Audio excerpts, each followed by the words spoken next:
Halo, halo? Beniek z tej strony. Dla polskiej sceny osu rok 2014 na pewno był wyjątkowy. Zaczynając od chyba największej ilości graczy z naszego kraju w czołowej setce rankingu światowego, a kończąc na zajęciu historycznego drugiego miejsca na OWC. Bez wątpienia tegoroczne top 10 będzie stało na zupełnie innym poziomie niż wszystkie poprzednie. Ilu nowych graczy zobaczymy w rankingu oraz czy Wilk obroni pierwsze miejsce, tego dowiecie się już za chwilę.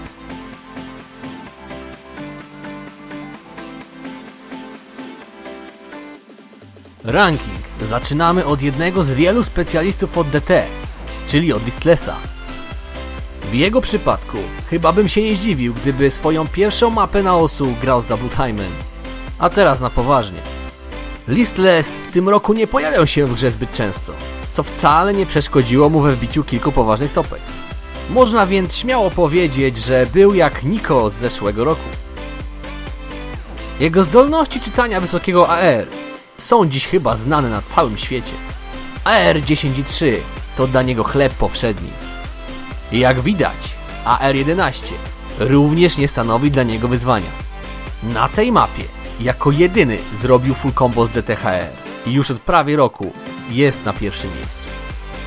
Tak jak wspomniałem, Listless może i nie był zbyt aktywny.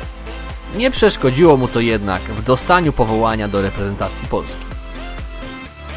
No cóż, jeśli ranking zaczęliśmy od gracza kalibru Listlessa, to trzeba przyznać, że znaleźć się w top 10 było w tym roku nie lada wyzwaniem. Sztuka ta udała się Rokowi, który przebojem wdarł się do polskiej elity osu, robiąc świetne wyniki na uznanych na całym świecie mapach, takich jak chociażby Crazy Hot czy Gigantic OTN. Moim zdaniem są to mapy, które oddzielają chłopców od prawdziwych mężczyzn. I oczywiście Rok zalicza się do tej drugiej kategorii. Możemy go zaliczyć do graczy, którzy nie boją się wyzwań. Gra praktycznie wszystko. Od nomodów, po hard rocki, a kończąc na DT z AR 10.3. Rok bardzo szybko zyskał status wschodzącej gwiazdy. Jego szybkie postępy nie pozostały niezauważone. Zaowocowały powołaniem do reprezentacji i grą na OWC, na którym pokazał naszym przeciwnikom, na co go stać. Na zakończenie mapa, której nikomu nie trzeba przedstawiać. Topka na Freedom Dive Another Diffie jest chyba najlepszym dowodem na to, że Rok jak najbardziej zasługuje na swoje miejsce. A kto wie, może nawet i na wyższe? 8. miejsce w zestawieniu zajął gracz, który do końca wierny jest swojej mysce. Jest nim oczywiście Wilczku. Jego początki z osu zaczęły się bardzo niewinnie. Co prawda, tak jak i teraz, wbijał topki jedną za drugą. Ale odbywało się to na normal diffach. Po jakimś czasie, jak to sam nazwał, marnowania się, zaczął ćwiczyć Hiddena oraz grać trudniejsze diffy. To właśnie wspomniany mod stał się wizytówką Wilczka. Teraz praktycznie ciężko znaleźć jakikolwiek jego wynik bez tego moda. Na OWC nieraz ratował reprezentację, bo wiadomo, że mapy z Hiddenem to on robi automatycznie. Z dobrej strony pokazał się zwłaszcza w meczu z USA, gdzie jako jedyny na mapie zrobił full combo, co pozwoliło odnieść Polsce nieznaczne zwycięstwo. Mimo, że znany jest głównie z Hiddena, coraz lepiej radzi sobie na hard rockach, czego najlepszym dowodem jest na przykład ta mapa. Rok 2014 był przełomowy dla Wilczka i sądzę, że przy dołożeniu odrobiny pewności siebie, świat osu stoi przed nim otworem. Na miejscu 7, tak jak rok temu, mamy Adamkusa. Były czasy, kiedy kojarzono go tylko z Flashlightem. Jednak założę się, że jest to dosyć zaskakująca informacja dla nowszych graczy. Poziom, jaki Adamkus reprezentuje na mapach z hard rockiem, stawia go wśród ścisłej światowej elity osu. Spójrzcie na przykład na tę mapę. Do tego większość jego wyników to jedyne skory z daną kombinacją modów na mapie.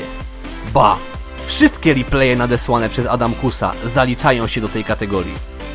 Okej, jego wyniki z Hard Rockiem są niepodważalne. A co w takim razie z DT? Proszę bardzo. Pierwsze miejsce na Katakiri Rekka Answer. Albo ten potwór, Yosei Teikoku Kokou no Sosei. Czegoś takiego może dokonać jedynie ktoś z nadludzkimi umiejętnościami alternatingu. Po zobaczeniu tego co ja, chyba nie macie wątpliwości, że Adamkus jak najbardziej zasługuje na 7. miejsce. A osobiście sądzę, że gdyby znalazł się wyżej, to raczej nie usłyszelibyśmy nawet jednego słowa sprzeciwu. Miejsce 6. należy do Astara, czyli kolejnego z demonów prędkości. Kiedy jakiś gracz mówi, że AR9 jest już dla niego za wolne, to zazwyczaj nie wie o czym mówi. Akurat w przypadku Astara to może być prawda. Nie powiecie mi przecież, że ktoś, kto potrafi zagrać coś takiego, ma normalne postrzeganie rzeczywistości.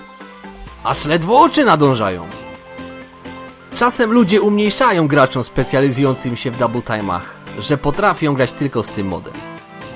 Prawda jest taka, że sami zapewne nie byliby w stanie nawet dotknąć map, na których Astar robi full combo.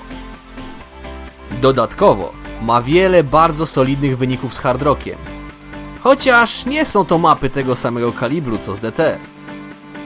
Gracz o takich umiejętnościach nie mógł się zmarnować i dlatego znalazł się w kadrze na OWC. Chociaż wiadomo jak skończyła się jego przygoda z turniejem. I na 5. miejscu mamy gracza, który jest motywacją dla kolejnych pokoleń. To nim wszystkie mamy straszą swoje dzieci, gdy nie chcą wbijać topek.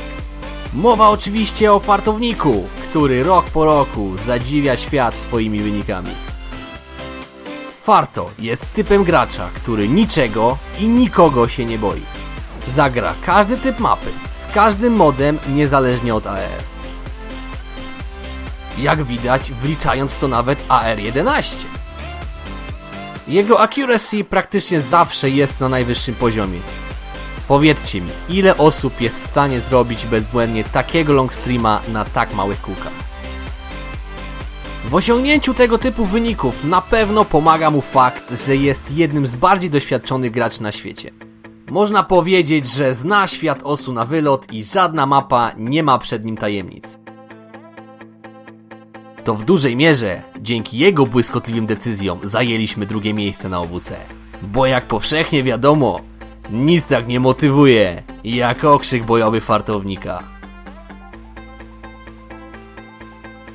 A kogo najbardziej zmotywował fartownik? Może na przykład Steruma, czyli jednego z filarów naszej reprezentacji. Jest kolejnym graczem, który znany jest zwłaszcza ze swoich wyników z double time'em. Chociaż jego bardzo mocną stroną jest także granie map bardzo specyficznych, takich jak Leaf Evanescent. Jeśli chcecie próbkę umiejętności Steruma na DT, to proszę bardzo. Na tej mapie można znaleźć tylko 2 wyniki z double time'em, z czego jeden oczywiście należy do niego. Nie wiem ilu z was umie grać AR11, ale jeśli przynajmniej próbowaliście, to wiecie, że poza samym trafieniem w kółka ogromnie ciężko jest o dobre ACC. W takim razie ten obrazek chyba nie wymaga większego komentarza. Jego wszechstronność, niezwykły aim oraz wysokie accuracy stały się zabójczą mieszanką dla naszych przeciwników na OWC. Miejmy więc nadzieję, że w przyszłym roku ta mikstura zostanie opracowana do perfekcji. I na najniższym stopniu podium, po raz kolejny, prawa ręka fartownika, czyli Amai Hachimitsu. W tym roku nasz guru myszkowców pokazał wszystkim tabletowcom, że łatwo się nie poddaje. W dalszym ciągu robi niesamowite skory na wszelakiego rodzaju mapach. Oczywiście gracza takiego kalibru nie mogło zabraknąć na OWC. Nie dość, że żadna mapa nie jest mu straszna, to dodatkowo Amai jest graczem bardzo sumiennym. Przed meczami zawsze dużo czasu spędza na trenowaniu map poola, więc przeciwny team nie jest go w stanie niczym zaskoczyć. Kiedyś mogło się wydawać, że niektóre mapy są niemożliwe do zrobienia na myszce.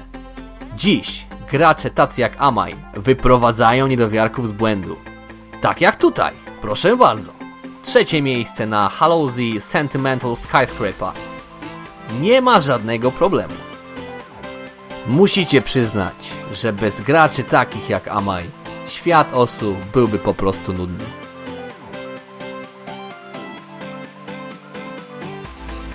Miejsce drugie należy do gracza, który bez wątpienia zrobił największy postęp w ciągu ostatniego roku i na dobre zadomowił się wśród światowej elity. Jest nim oczywiście Rafis. Rafis to zawodnik posiadający zdecydowanie najszybsze palce w Polsce. Bez problemu wbija topki na mapach, których tempo dochodzi nawet do 300 uderzeń na minutę. W końcu nie bez powodu jest porównywany do Niko. Jego accuracy na super szybkich streamach jest wręcz niewiarygodne. Przykładem chociażby ta mapa. Rafis z zamkniętymi oczami sprawia, że niemożliwe staje się możliwe. Bo kto z was odważy się dodać double time'a na achromacie? W tym roku Rafis miał nawet duże szanse, aby znaleźć się na pierwszym miejscu zestawienia. Byłby to przypadek bez precedensu, aby w tak krótkim czasie zajść tak daleko. W takim razie pierwsze miejsce zająć mógł tylko jeden zawodnik. Gracz, którego nikomu nie trzeba przedstawiać. Na widok którego mdleją wszystkie fanki. Prawdopodobnie najlepszy gracz na świecie. Jest nim nie kto inny jak Łabów Wolf. Wilku jest definicją gracza turniejowego. Pojęcie stresu dosłownie go nie dotyczy. Podobno naukowcy wykazali, że temperatura krwi, która płynie w jego żyłach, jest rekordowo niska. To by wyjaśniało, dlaczego tak dobrze mu szło na OWC. Wilku jest mistrzem accuracy. Jego ACC na mapach z hard rockiem jest bardzo często nawet wyższe od innych wyników NOMOD. Ba! Robi nawet wyniki z DT tam, gdzie inni mają problem na hard rocku. Przykładem mapa Lily Chloe. Jak widać, alternating ma opanowany do perfekcji. Będąc przy Wilku, nie mógłbym nie wspomnieć o jego zamiłowaniu do starych map. Wśród nich naprawdę można znaleźć kilka perełek, które przyprawiają o ból głowy. Spróbujcie sobie na przykład zagrać ten pattern. Po zobaczeniu tego co ja, chyba nikt nie ma wątpliwości, kto jest bezapelacyjnym królem Osu. Łabów Wolf po raz kolejny udowodnił, że określenie legendarny to w jego przypadku za mało.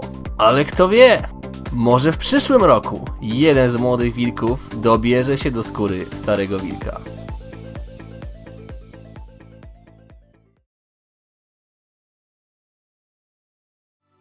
I to już koniec tegorocznej edycji rankingu. Oczywiście, jeśli macie jakiekolwiek sugestie, to napiszcie je w komentarzach. Obiecuję, że wszystkie bardzo chętnie przeczytam. Z tego miejsca chciałbym podziękować wszystkim, którzy przyczynili się do powstania tego filmu, a w szczególności Klubkowi, Generacji oraz Wilczkowi. Na zakończenie dodam jeszcze, że od tej pory zamierzam ożywić trochę ten kanał, więc w najbliższym czasie oczekujcie nowych filmów o tematyce Osu. Także dzięki wielkie za oglądanie i do usłyszenia.